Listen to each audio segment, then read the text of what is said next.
For today's tutorial, we're going to be working on the skull motif, and we're going to be turning this into a leg warmer. Now I do have a written pattern available on my Etsy that I'm going to be modifying with today's tutorial because I got a lot of feedback as of recently. I've had the pattern out for I think about 7 years now, and I've been getting some feedback that it's not fitting everybody with the tutorial that we have written. So this tutorial is going to be more size inclusive and give you a wide range of sizes that it can fit to really customize it to fit you. The materials that you'll need today are a size 5mm hook or a size H. You'll want a tapestry needle to sew in your ends. Grab yourself a pair of scissors because we will be trimming some loose ends as well. And then as far as yarn goes, I picked up this nice affordable acrylic yarn from Michael's. I think it ran me $3. It's a size 4 or medium weight. I have done this pattern with a size 3 yarn, and the difference that I notice is that you're going to get a lot more length to your leg warmer. So where a size 3 yarn might bring your leg warmer right to your knees or below your knee, using a thicker yarn like this is going to bring, or it could bring your pattern up to the thigh area or just over the knee. So I would use either one of those sizes. Pick whatever color you like, and let's get crafting.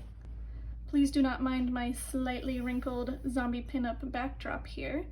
I got this fabric a couple of years ago, I think at Joann Fabrics, and I've just been dying to use it. So it'll be our background for this appropriately spooky crochet tutorial. But to start out, we're going to want to create a chain. Now this chain is going to be very important because you want to make sure that you are happy with this length. This will be wrapping around your ankle and then all the way up to your calf or your thigh, depending on how high you want to make your leg warmers.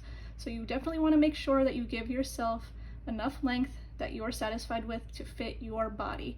So I did a chain of 33, and I was very happy with that measurement, and that was the original measurement in the written pattern. But if you want to increase the size or decrease the size, just make sure your chain is a number that is divisible by 3, and it's also an odd number.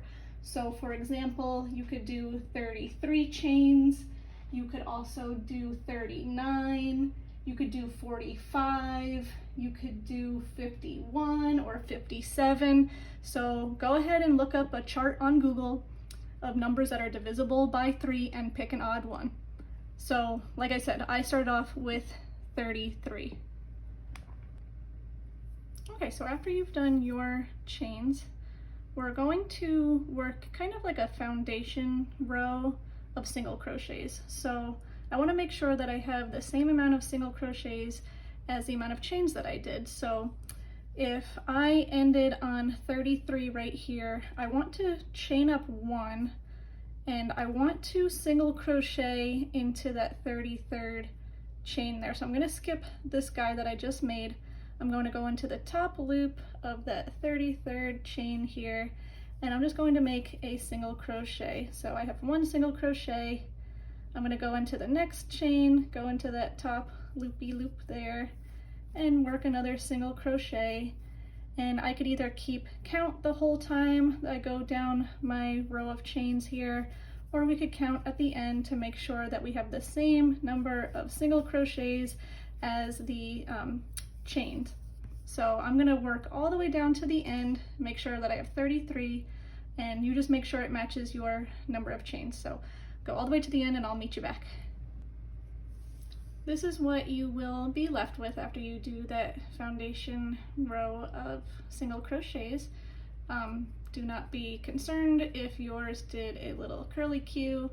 That will all straighten out as we work more rows here. So now we're going to do double crochets, and I did find a really cool little tip or trick to keep the edges of our pattern from looking zigzaggy. So it's going to keep more of a straight edge if we start our double crochet rows like this. So what you're going to do is just turn your work we're not chaining anything. We're just gonna go right into that first single crochet. We're gonna go in and we're going to make a single crochet. Now you could see that there are 2 loops of this single crochet. So this is one loop, that's another loop right here. We're going to put our crochet hook into that second loop right there. So let's insert our hook there, and we only have one little loop of yarn here on our hook, and we're going to make another single crochet. So believe it or not, this will count as a double crochet, the first double crochet of your row. And what you're going to want to do is, you can keep count again if you'd like, or just make sure that you're working a normal double crochet into the top of each stitch across. So we're going to go into both loops now of the next stitch to make our double crochet. And then we're going to work double crochets all the way to the very end. So go ahead and make sure you work your appropriate number of double crochets all the way to the very end, and I will meet you back here. Okay guys, so this is what a row of single crochets and double crochets will look like. And now the goal is to do 6 rows of double crochets total before we start making our little skull. So you're going to start your double crochet rows just how we talked about at the beginning of this double crochet row.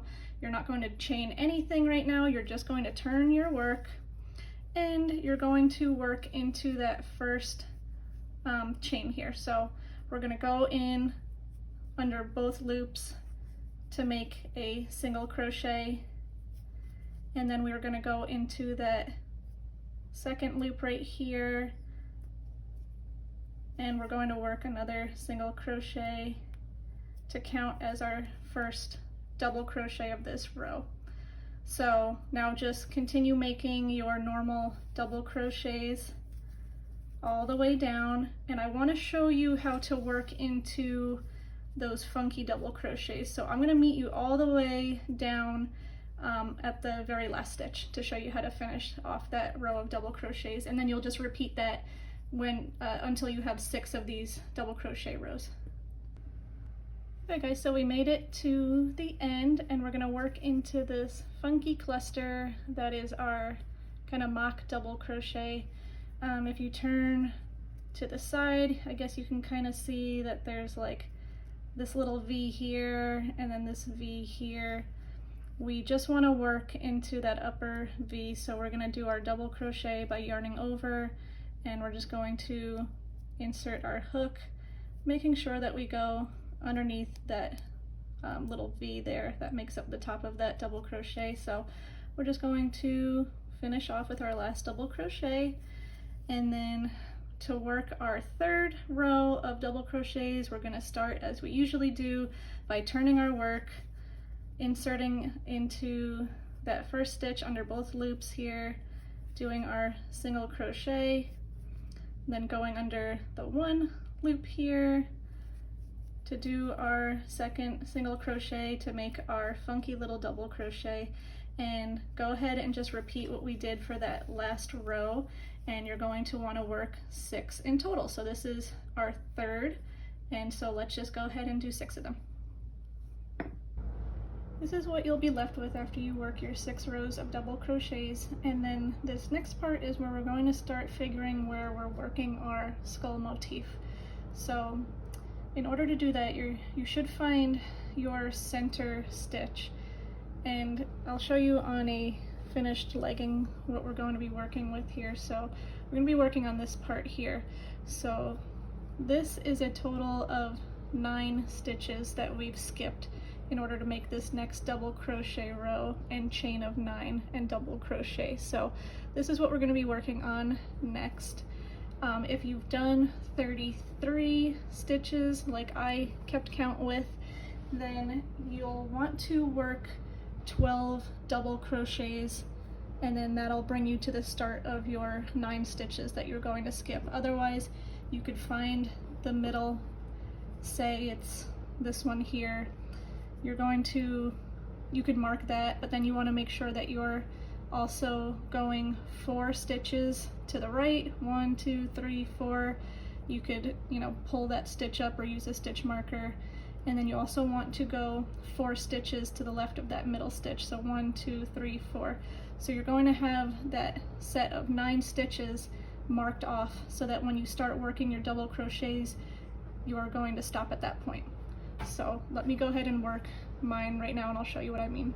So if you've worked 33 stitches like I have, then you could follow along. Otherwise, just make sure you mark off your 9 stitches and then double crochet up to that point. So you're going to want to start your row the same way we've been starting it, by doing that single crochet and then single crochet as your first double crochet, and I'm going to work 11 more. Now, no matter how wide you've made your piece, we're all going to follow the same amount of stitches to make this skull. So with my 33, I've done 12 double crochets across so that I can skip 9 stitches and then work 12 more double crochets to finish. So no matter how many double crochets it took you to get to your 9 chains here, go ahead and do that, but then you're going to want to chain 9. 1, 2, 3, 4, 5, 6, 7, 8, 9, and then you're going to skip 9. 1, 2, 3, 4, 5, 6, 7, 8, 9, and then in that 10th stitch you're going to do a double crochet. Let me just make that a little more obvious where I'm going here, and just work a double crochet, and you can see that we've skipped 9 stitches here. So then go ahead and finish your row with however many double crochets you need to get to the end, and then we'll start the next row. So since we're all making different size leggings here, we're not all going to have the same amount of double crochets in our piece. So I think it would be handy if we had a stitch marker, so you can use one like this, or you can use a paper clip or a different color piece of yarn, just anything to mark out your stitches so that you could see it a little easier. So what we're going to do is double crochet as many times as we need, but we need to have 6 stitches before this chain of 9. So 1, 2, 3, 4, 5, 6. I'll mark that, and then I went ahead and marked it on the other side as well. So we're going to start our double crochet the same way we do in all other rows here, by doing our single crochet and then our other single crochet. So that counts as 1 double crochet, 2, 3, 4, 5, and 6. So if you are working the same size as me, we're going to do 6 double crochets, and that leaves us 6 more stitches before our skull pattern here. So what we're going to do now is chain 10. 1, 2, 3, 4, 5, 6, 7, 8, 9, 10, and then we're going to work 4 single crochets right over this chain here. So we're just going to go underneath, work a single crochet, 1, do another one, 2, 3, and 4, and then we're going to chain another 10.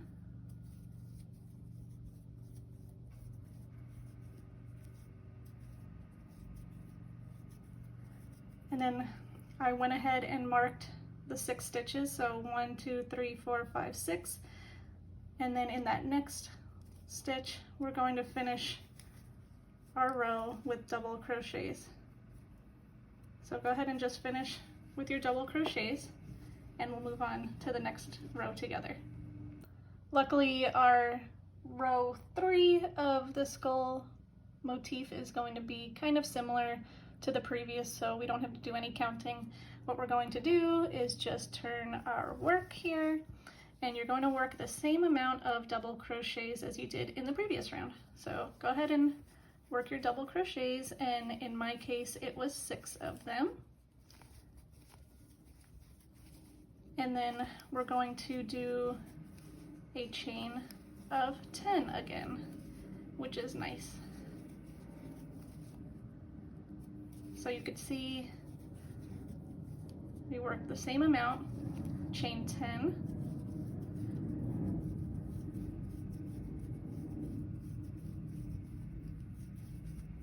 and that matches the same amount of chains as your previous row here. And then we're going to be putting a double crochet, chain 1 for each of these stitches here. So we're going to start off with that single crochet, but we're going to do a double crochet on top of that one,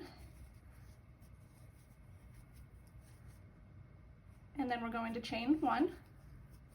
In the next previous row's single crochet, we're going to do another double crochet and then chain 1. In the next single crochet, we're going to do a double crochet and chain 1, and in that last single crochet we're going to do just a double crochet, and then we're going to chain our 10. So go ahead and chain 10,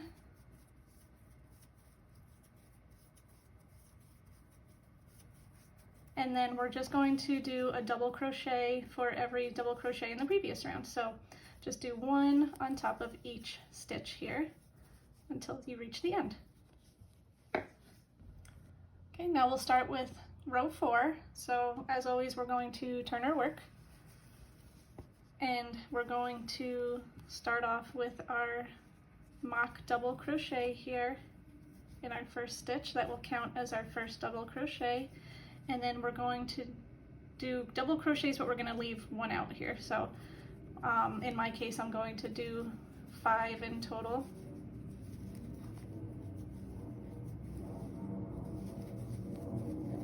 So you just go ahead and do as many as you need in order to leave that 1 double crochet by his lonesome. Then we're going to chain 9.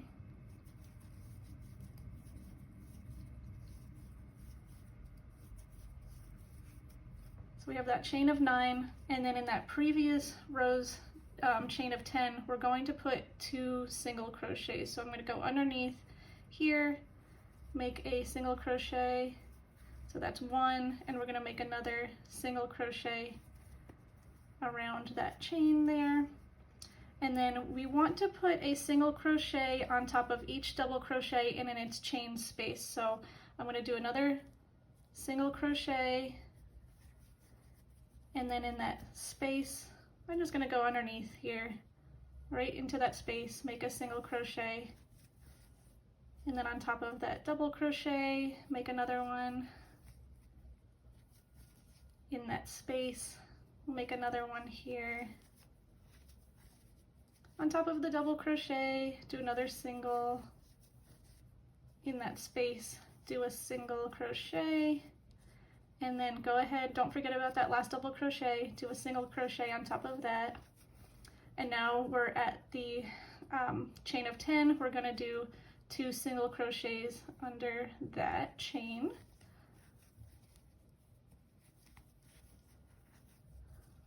You can see all of my single crochets here. I'm just going to chain 9.